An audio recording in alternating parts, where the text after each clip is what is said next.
For 3 months, every night at exactly 11:47 p.m., Max would scratch at the back door until someone let him out. Then, like a creature possessed by an ancient force, he would dig at the same spot in the garden until his paws were raw and bleeding.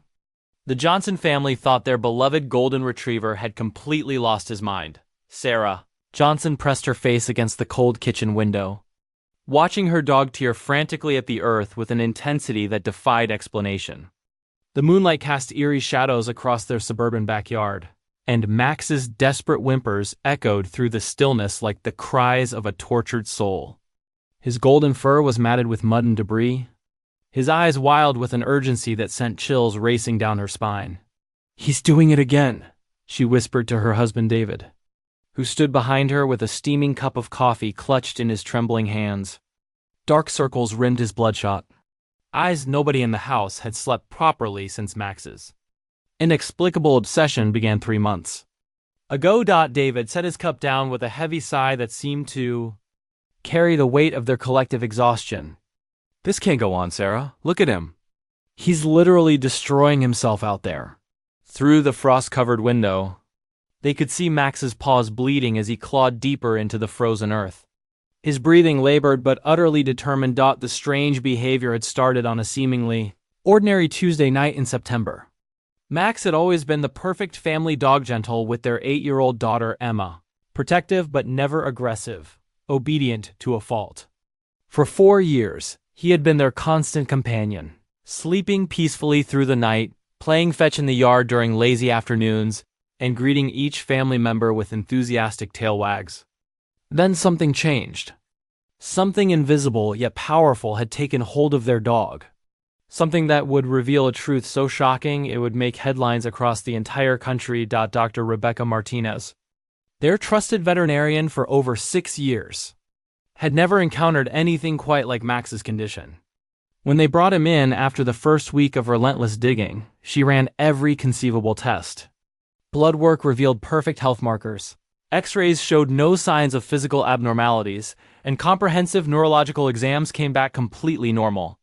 Sometimes dogs develop compulsive behaviors due to environmental stress or anxiety, she had explained with professional concern, prescribing anti-anxiety medication and behavioral modification techniques, but the pills didn't help. If anything, Max became more desperate, more focused on his mysterious mission. During daylight hours, he would pace the house like a caged animal, whining softly and staring at the back door with laser-like intensity. His usual playfulness vanished entirely. He stopped eating his favorite treats, ignored his beloved tennis ball, and seemed oblivious to Emma's attempts to engage him in their traditional games. When night fell, his agitation would intensify until he was practically clawing through the wooden door to reach the backyard. Emma found her dog's transformation the most disturbing of all. "Mommy, why is Max so sad all the time?" she asked one gray morning, her small hand reaching out tentatively to pet their family companion. Max barely acknowledged her gentle touch, something that had never happened before in their 4 years together. Instead, he sat by the back door like a vigilant sentinel, his amber eyes fixed unwaveringly on that one specific patch of earth that had become his all-consuming obsession. The neighbors throughout their quiet residential street began to complain with increasing frequency. Mrs. Henderson from the house next door knocked on their front door on a particularly cold Thursday evening, her wrinkled face pinched with visible irritation and exhaustion. "That dog of yours is keeping the entire neighborhood awake every single night," she said curtly, pulling her wool coat tighter against the biting wind. "The howling, the incessant digging, it's absolutely disturbing the peace we've enjoyed here for decades." David apologized profusely, his face flushed with embarrassment and frustration. But what could they realistically do? They had tried every conventional solution. They consulted with 3 different animal behaviorists, installed motion-activated sprinklers, even considered sedating Max during nighttime hours. But when they attempted to keep him inside, his distress became so severe, panting, pacing, scratching at doors and walls, that they genuinely feared for his psychological well-being.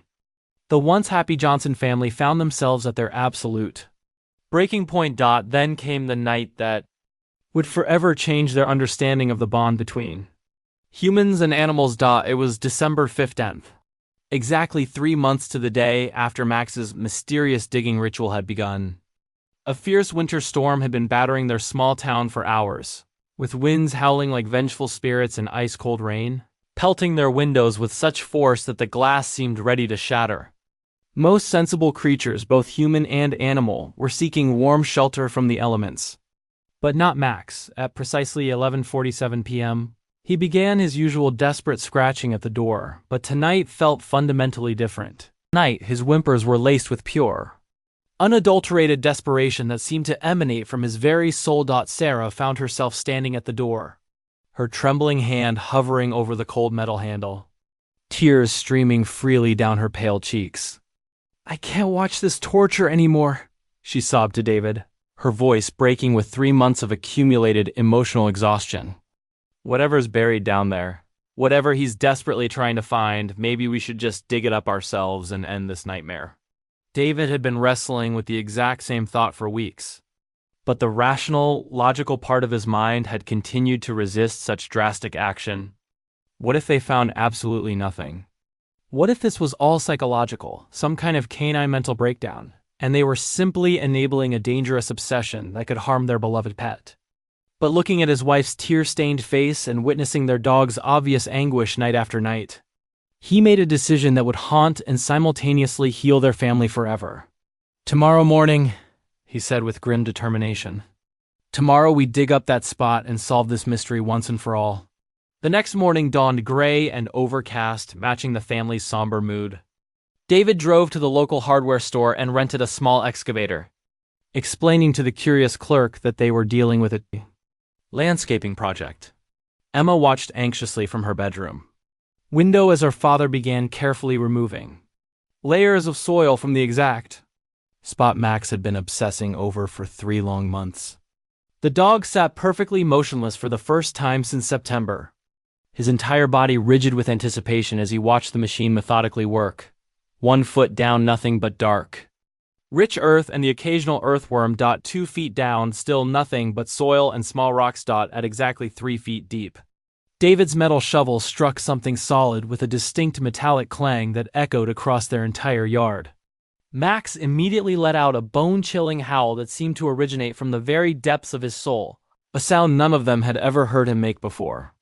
Sarah rushed outside, her heart pounding against her ribcage as David carefully brushed away the remaining dirt with his bare hands. What they uncovered in that moment made Sarah's knees buckle with shock. It was a small rectangular metal box, obviously old and heavily corroded by decades of burial, but somehow still intact.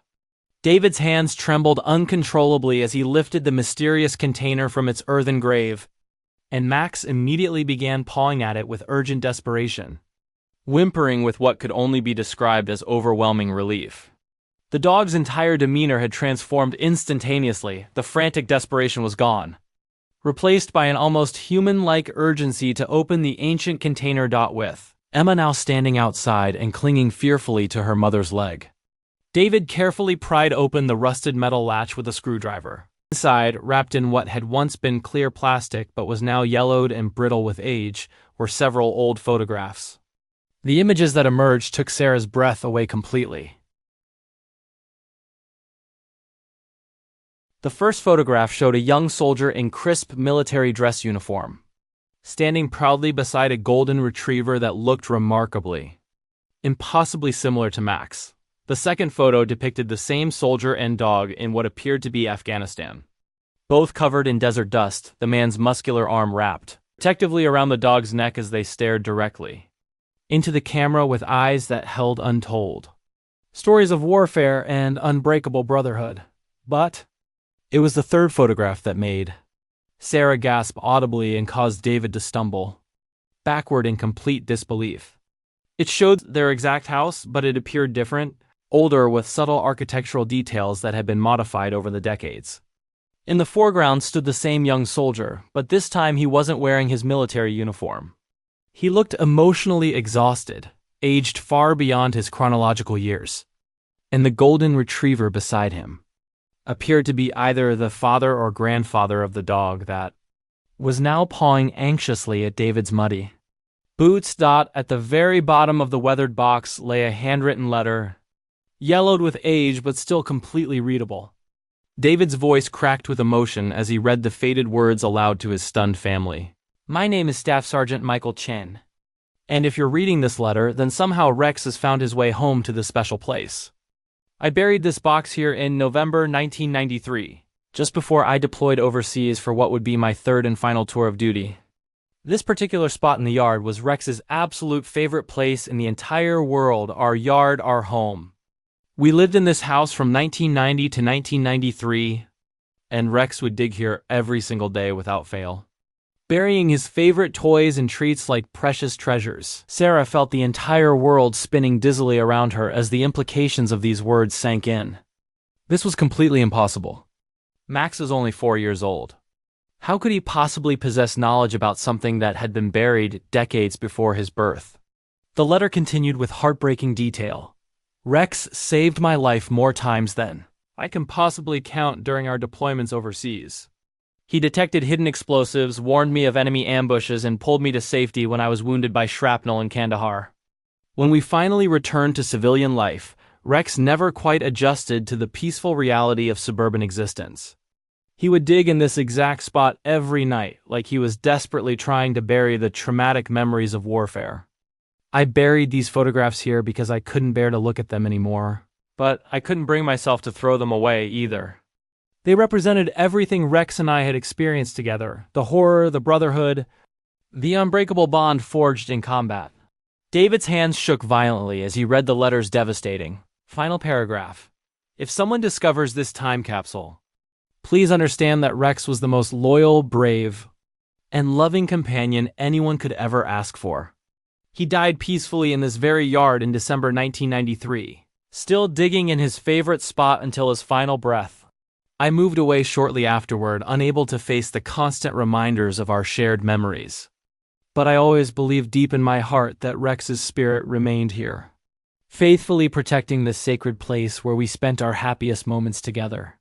The date carefully written at the bottom of the letter was November 15th, 1993, exactly 30 years ago.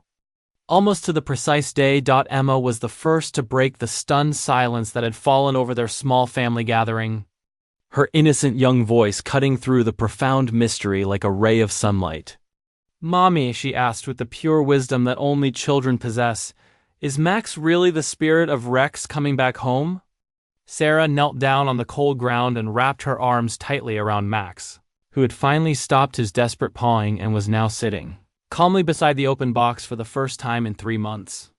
His amber eyes, so remarkably similar to those captured in the decades-old photographs, seemed to hold an ancient recognition that transcended normal canine intelligence. Dr. Martinez would later explain to the Johnson family that dogs have been scientifically documented exhibiting behaviors that suggest connections to places and memories that conventional veterinary science cannot fully explain or understand. Throughout my career, I've encountered numerous cases of animals demonstrating knowledge of events that occurred before their physical birth. She told them during a follow-up appointment. Whether you choose to believe in reincarnation, genetic memory, or simply an unexplained spiritual connection that transcends our current understanding, Max clearly led your family to something that desperately needed to be discovered and honored. The Johnson family made the unanimous decision to preserve the precious photographs and create a beautiful memorial garden in the exact spot where Max had been digging so desperately. They planted marigolds, Rex's favorite flowers, according to a neighbor who remembered the original dog, and placed a small granite stone marker honoring both Rex and Staff Sergeant Michael Chen. They spent considerable effort trying to locate the soldier to share their incredible discovery, but learned through military records that he had passed away peacefully in 2018, having lived a quiet, solitary life in rural Oregon, never able to forget the faithful four-legged companion he'd been forced to leave behind in that suburban backyard so many years ago. Max never attempted to dig in that sacred spot again. Instead, he would lie peacefully in the memorial garden each evening as the sun set, as if standing eternal guard over the memories of a bond so powerful that death itself couldn't break it. The desperate urgency that had consumed him for 3 months was completely gone, replaced by a serene satisfaction that seemed to emanate only from a vitally important mission finally completed after decades of patient waiting. The story of Max and Rex spread rapidly throughout their small community and eventually caught the attention of regional news stations. The segment aired on November 15th, exactly 1 year after Max had begun his mysterious digging, and exactly 31 years after Staff Sergeant Chen had buried his precious box of memories. The timing seemed far too perfect to be mere coincidence. Emma, now 9 years old and wise beyond her years, offered the final word on their family's mysterious experience. I think Rex's spirit was waiting patiently for exactly the right dog to help him come home, she told the television news reporter with remarkable composure. And Max was brave enough to listen to whispers from beyond and help his brother find peace.